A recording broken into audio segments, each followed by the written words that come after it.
marah terhadap Indonesia? Atau mungkin bahkan malu jadi orang Indonesia? Apa sih yang jadi perasaan kita sebagai orang Indonesia sekarang ini? Lagu berikut ini adalah ciptaan kami berdua yang menggambarkan isi hati kami terhadap Indonesia. Tetapi sebenarnya apa sih yang sudah kita lakukan untuk Indonesia? Mana janjimu, oh Indonesia? Mana cintamu, oh Indonesia? Ku berdiri di atas tanah air tercinta yang terlupa.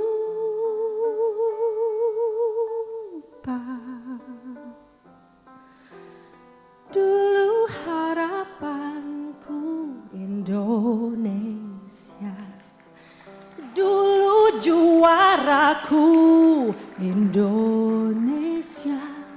Tuhan tunjukkan cara untukku selalu mencinta Indonesia.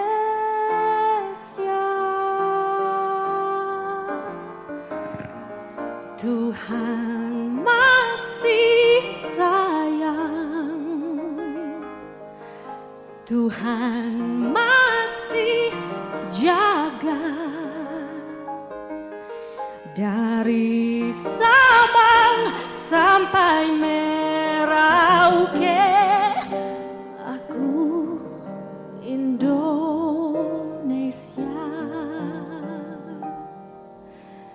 Mana janjimu untuk Indonesia? Mana cintamu untuk Indonesia?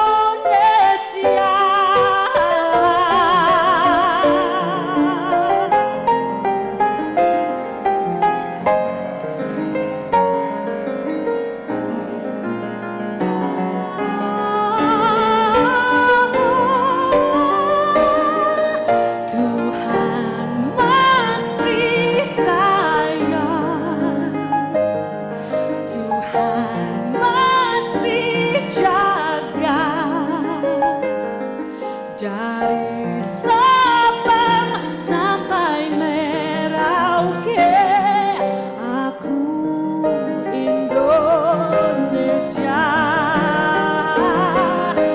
Tuhan masih sayang, Tuhan masih jaga. Dari dulu sampai selamanya.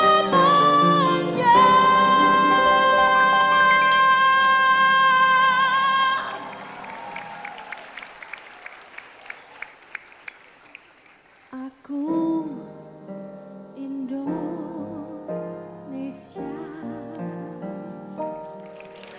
engkau Indonesia, kita Indonesia. Aku Indonesia.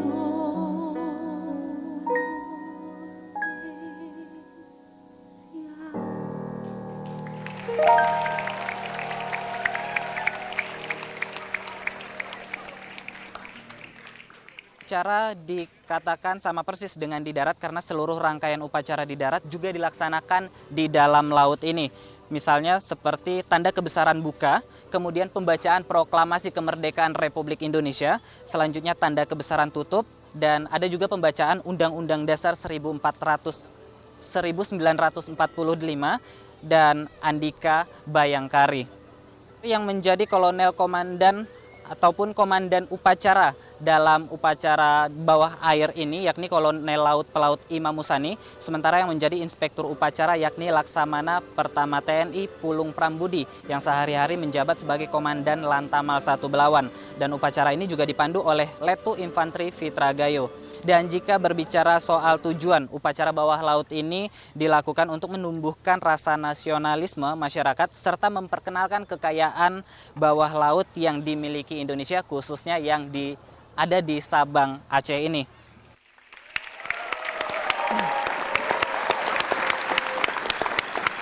Iya pemirsa, Anda masih menyaksikan live event Pesta Rakyat dan tayangan yang tadi Anda saksikan adalah upacara pengibaran bendera. Tentunya ini dilaksanakan di seluruh Indonesia termasuk di Sabang yang tadi kita sudah rekam pada siang tadi. Ini melaksanakan upacara bendera dengan tata upacara yang lengkap Robert dari A sampai Z di bawah laut. Di bawah laut. Di bawah laut. Wow. Bagaimana cara ngomongnya? Bagaimana cara bernapas ya? Tapi mereka lakukan. Ada sistemnya itu. Untuk Indonesia. Saya tidak tahu persis tapi ada sistemnya sehingga ada instruksi yang bisa didengar di dalam laut. Itu untuk Indonesia. Itu. Betul sekali. Dan tadi sudah dibuka dengan penampilan dari Banda Naira dengan judul lagu Aku Indonesia. Dan di situ dia bertanya, apa janjimu untuk Indonesia? Apa janjimu Robert? untuk Indonesia? Apa janji Robert untuk Kalau Indonesia? saya berjanji untuk berbakti kepada Indonesia. Kalau misalnya saya dibilang, wah kamu Cina. Nggak apa-apa, saya bilang Cina itu berarti, saya bilang saya Cina, cinta Indonesia. Tepuk tangannya mana? Oke, kita masih Belum. Apa janji kamu buat Indonesia? Kamu jangan curang. Apa ya? Janji kamu apa? Banyak yang pasti saya akan mengabdi untuk negara ini. Apapun yang saya lakukan semua untuk Indonesia. Meskipun kalau kamu Cina, saya ada keturunan Arab setengah. Betul, tapi kamu adalah? Apa yang saya lakukan semua adalah untuk Indonesia karena saya orang Indonesia. Betul, oke. Terima kasih Zakia, super sekali kamu. Oke, baik. Nah kita lanjutkan lagi pembicaraan kita dengan dua pemimpin muda kita yang punya prestasi di daerah sungguh luar biasa, Kang Bima dan juga Pak David. Nah tadi masing-masing sudah menceritakan bagaimana pengalaman mereka. Aku ingin ke Kang Bima. Kang Bima ini kan punya 5 program prioritas yang tadi disebutkan. Ada reformasi birokrasi, ada juga kemacetan dan angkot ini yang paling sangat mengganggu gitu ya. Ada sampah kebersihan, penataan PKL dan juga tata ruang ya untuk membuat tata ruang Kota Bogor lebih baik lagi seperti itu. Dan yang menarik lagi ada mobil curhat. Banyak sekali programnya dan sejauh ini dalam masa kepemimpinan Mas Bima sudah sejauh mana progres atau kemajuannya? Ya memang semua itu kan adalah ekses dari hal yang berjalan sudah cukup lama. Jadi sejujurnya tidak mudah untuk menyelesaikan dalam waktu yang cepat gitu. Walaupun warga Bogor inginnya memang cepat, ya saya pun inginnya cepat gitu. Ya dalam rencana kita, ya kita sangat optimis ya paling tidak dalam waktu 6 bulan akhir tahun itu beberapa titik kemacetan sudah terurai, beberapa titik yang selama ini kumuh semeraut karena PKL akan bisa kita urai ya. Kuncinya adalah bagaimana dua hal itu menjadi pendorong. Pertama aparat dan kedua rakyat atau warga. Ya, jadi untuk merealokasi PKL, menertibkan, kita kan nggak bisa main usir, tapi harus dipikirkan tempatnya di mana, kemudian dijaga. Nah ini butuh kerjasama Muspida sama-sama. Nah kemudian yang kedua setelah berhasil direlokasi kita harus jaga sama-sama. Kalau Satpol PP aja nggak akan kuat, nggak akan mampu gitu. Harus dilibatkan warga. Makanya kita undang RT, RW, komunitas, anak-anak muda, Karang Taruna, semua gitu. Dan kolaborasi itulah sebetulnya yang bisa melakukan percepatan program tadi. Oke, Kang, masalah yang mungkin hanya ada di Jabodetabek karena Bogor juga bagian kota satelit dari Jakarta dibanding dengan daerah lain adalah banyak sekali masalah-masalah di Bogor yang mungkin limpahan dari Jakarta. Misalnya penduduk yang sekarang tinggal di Jakarta, maupun juga orang yang melaju bekerja. Bagaimana koordinasi antara daerah? Karena ini menjadi masalah yang kerap kali muncul dan tak dapat diselesaikan. Setiap hari libur itu mungkin bisa 50-100 ribu warga dari luar Bogor, terutama Jakarta masuk ke Bogor lewat kereta. Lewat jalan tol mungkin bisa 40 ribu sampai 50 ribu.